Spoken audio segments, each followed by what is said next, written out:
శ్రీ గురుభ్యో నమః. శ్రీ మహాసరస్వత్యే నమః.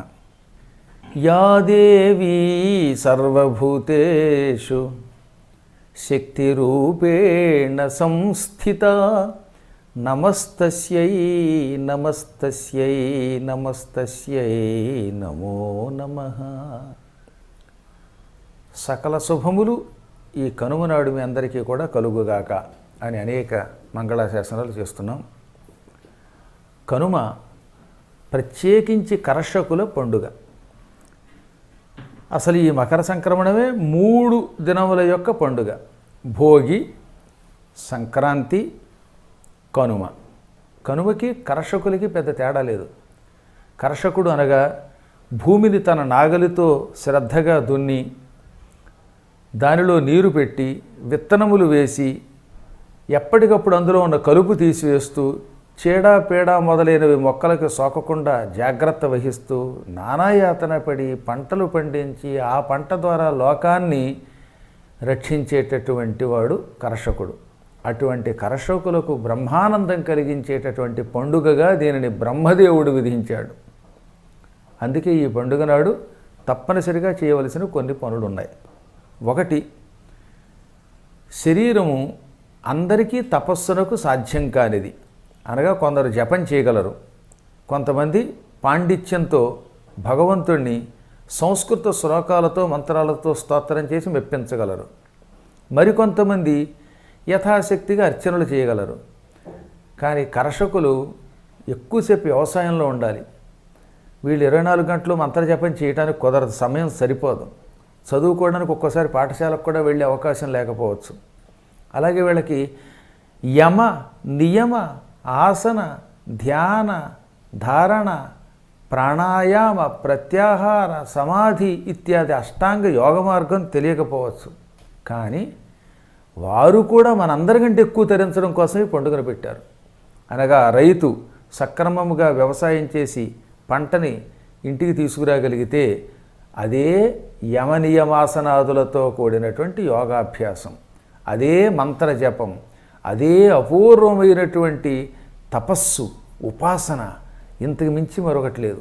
అందుకే ఈ యోగుల కంటే, సన్యాసుల కంటే, అనేకములైన ధర్మములు ఆచరించేవారి కంటే గృహస్థాశ్రమంలో ఉంటూ సక్రమముగా పంట పండించి తాను బతికి 10 మందిని బతికించే రైతు గొప్పవాడన్నారు.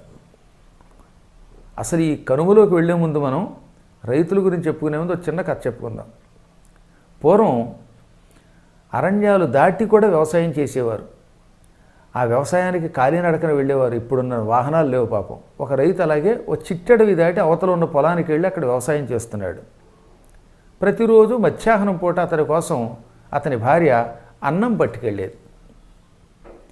ఒకరోజున ఆవిడ అన్నం వండి క్యారేజీ పట్టుకెళ్ళడానికి ఆలస్యమైంది.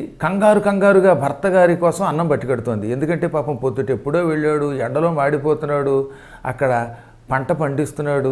బహుశా అప్పుడు కోతలు కూడా వచ్చినట్టున్నాయి ఈ సంక్రాంతి కాలంలో. ఆ పంట ఇంటికి తేవాలి. అటువంటి వాడికి అన్నం పెట్టకపోతే అలిసిపోతాడు.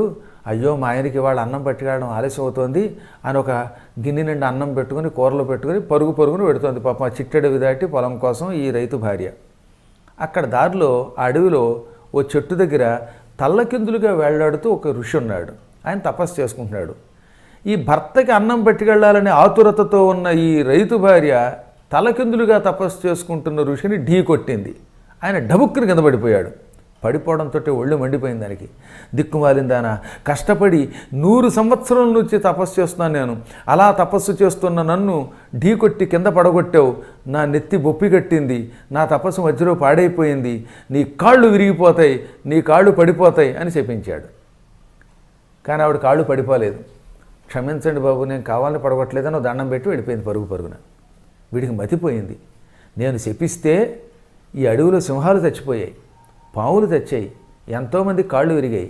అటువంటిది ఈ రైతు భార్య నన్ను ఢీ కొట్టగానే నీ కాళ్ళు విరగాలి, నీ కాళ్ళు పడిపోవాలని చెప్పిస్తూ ఎందుకు విరగలేదు అంటే నా దగ్గర తపశ్శక్తి లేదు, ఇంకెందుకు నేను బతకడం అని ఆ కొమ్మకు ఉరి వేసుకుని చావబోయేట. ఆ చెట్టు మీద ఒక వృక్షదేవత ఉంది. ఆవిడ టక్కన ప్రత్యక్షమై మూర్ఖుడా ఎందుకు రావు చూస్తున్నావు అంది. నా శాపం వల్ల ఆ రైతు భార్య గారికి కాళ్ళు విరగలేదు, అందువల్ల నా దగ్గర తపశ్శక్తి లేదు, నా శక్తి లేనప్పుడు ఎందుకు బతకడం అని చచ్చిపోతాను. కానీ ఇందుకే నేను మూర్ఖుడా అన్నాను. నేను నువ్వు నిన్నుద్ధరించుకోవడం కోసం, నువ్వు స్వర్గానికి వెళ్ళడం కోసం తపస్సు చేస్తున్నావు, నీది స్వార్థం. కానీ ఆ రైతు భార్యది పరమార్థం. ఆ రైతు ఎప్పుడో తెల్లవారుజామున లేచి పంట పొలంలో నానాయాతన పడి బోలెడంత ధాన్యం పోగు చేసి ఆ ధాన్యం లోకానికి ఇస్తున్నాడు. ఆ ధాన్యం రైతే పండించకపోతే కొన్ని లక్షల మందికి తిండి ఉండదు, తెలుసునా నీకు? అతడు లోకాన్ని రక్షిస్తున్న కర్మయోగి, నువ్వు స్వార్థయోగివి. అతడు కర్మయోగి. ఆ కర్మయోగికి ఇంత అన్నం పట్టుకెళ్ళడానికి పెడుతున్న పతివ్రత ఆవిడ కర్మయోగిని. అటువంటి గృహస్థాశ్రమంలో ఉన్న వాళ్ళకి మీలాంటి వాళ్ళ శాపాలు తగలవు. ఇప్పుడు అర్థమైందా? నీది స్వార్థం, ఆవిడది పరమార్థం అందట వృక్షదేవత. వెంటనే యోగికి మతిపోయింది. అప్పుడు అర్థమైంది, ఓహో, నానా యాతన పడి జపం తపం చేసేవారి కంటే సరి అయిన మార్గంలో, ధర్మ మార్గంలో, మళ్ళీ అధర్మ మార్గంలో కాదు, ధర్మ మార్గంలో పంట పండించి తమ పనులు తాము చేసే రైతులు గొప్పవాళ్ళు అని. ఆ వెంటనే రైతుల్ని పూజించడం మొదలుపెట్టాడు ఆ దినమునాడు. అదే ఈ కనుమ.